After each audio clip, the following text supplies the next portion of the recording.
$1,800 lost on this USDJPY trade. Guys, in this video, as you guys know, I'm going to break down the trade, but more importantly, I'm going to run through tips and tricks that you can implement in your trading by the end of watching this video. So let's dive into the trade. I'm going to run through as well tips that you can follow if you're afraid of losing. So I've recently just relaunched my community, and a lot of traders have messaged me with something that I found very interesting, and that is being afraid of taking a loss. I think that was something I can resonate with when I started trading over 9.5 years ago. That was something I experienced too. It's because you have exposure and you have money on the line. You don't want to lose it. You're putting your hard-earned cash into the market, and the last thing you want is for your stop loss to get hit, like mine did today. However, the thing is, you can't avoid losses because they are bound to come. What you can do is prepare for them. What you can do is treat every single trade the same, because in reality, you don't know when that losing trade is going to come.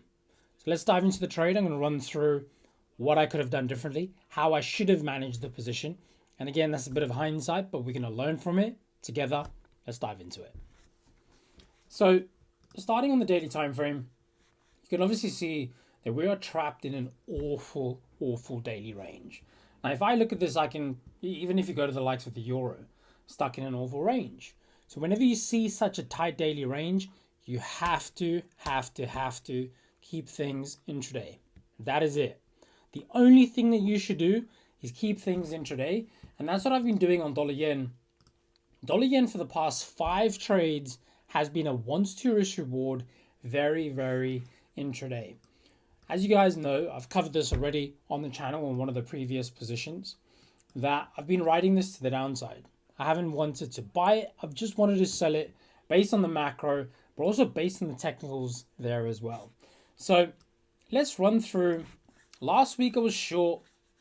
Trade was great. I banked about 90 pips profit on the position, which was phenomenal. And the market rallied this week back above this area. I then already knew to myself, I want to sell it. I think it's going to trade lower. How can I sell this rally? So my initial reaction was, fine. I'm going to wait for some sort of reversal on the lower time frame so I can jump on the back of that move to fade that back to the downside. Which again, this is a great trading style. I love it. Why do I love it? We often see those corrections. And again, if you're a contrarian like me, you look at these types of moves thinking, price shouldn't be there in the first place. How can I take advantage? So we obviously had these 5-minute time frame lows taken out. In my opinion, something that works for me a very good 70 to 80% of the time is selling a rally. So we obviously had that rally. Let's make this yellow. We obviously had the rally. We had the rejection. I alerted my community that I'm interested in a short position on dollar yen. We obviously went sideways for a little bit. We had a spike, right? Again, similar price action to what we had on the previous trade. We broke above the region, came back. It wasn't my best entry, to be fair. But anyways, I took it. We went into 40 pips worth of drawdown, and then we obviously had that rollover to the downside. In this one, I traded the 5-minute price action. Obviously, I didn't expect to have the full trade happening in one day. And that's a lesson I want to teach you guys. Just because you've entered the trade today doesn't mean it's going to follow through right now. Doesn't mean it's going to follow through today. It may take a couple of days or a couple of weeks even to actually reach your target, right? If you have a very wide target, you can't expect that to get hit in a session. So with that said, we had the spike, we had the sell-off, and I thought, all right, here we go. In my mind, I thought we're going to have a similar decline to what we had last week.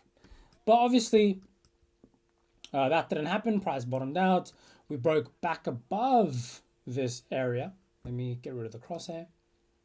We broke back above this area, which at that point I did think we might run the high.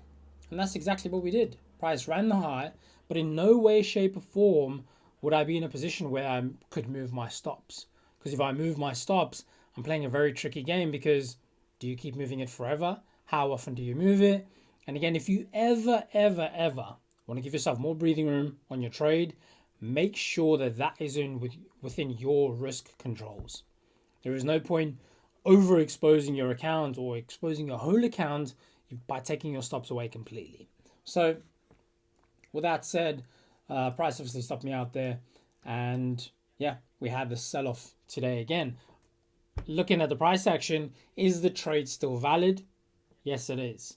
Do I want to be buying it? No, I still want to be selling it. And yeah, looking at that on the hourly time frame, we've obviously broken this. And what was the lesson here? The lesson here, guys, very clear, that I personally, and this is something I spoke to my community about this morning, I personally should have waited for this move to the downside, wait for that retest before that continuation to the downside, but I actually didn't wait for that. Right, I favored a lower time frame breaker structure, which often works for me. I have to reiterate that, but in this case, obviously stopped me out there. But looking at it overall, we're still up risk reward wise. I am going to be looking for another move on this. What I will be looking for now, let's just move that a little bit. What I will be looking for now is, I can actually just use this. I will be looking for a move to the downside, which at that point will provide another short selling opportunity. Roughly, let's call it 148,500 would probably be my area of interest for tomorrow morning, which at that point I'd be looking for shorts loading up to the downside. But again, what's the moral of the story here? Moral of the story is you don't know which trade is going to be a winner. You don't know which trade is going to be a loser.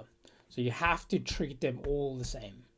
If you treat them all the same, you're going to be in a position to say, fine, I can split my risk up evenly across the market and know overall my risk reward is going to make me my profit.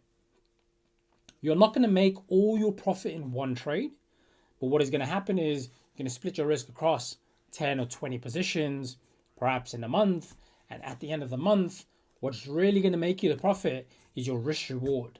By cutting your losses short and letting your winners run, that is really where the real prize is. And I know a lot of you struggle with this purely because you have your hard-earned money on the line. I get it, right? That's trading.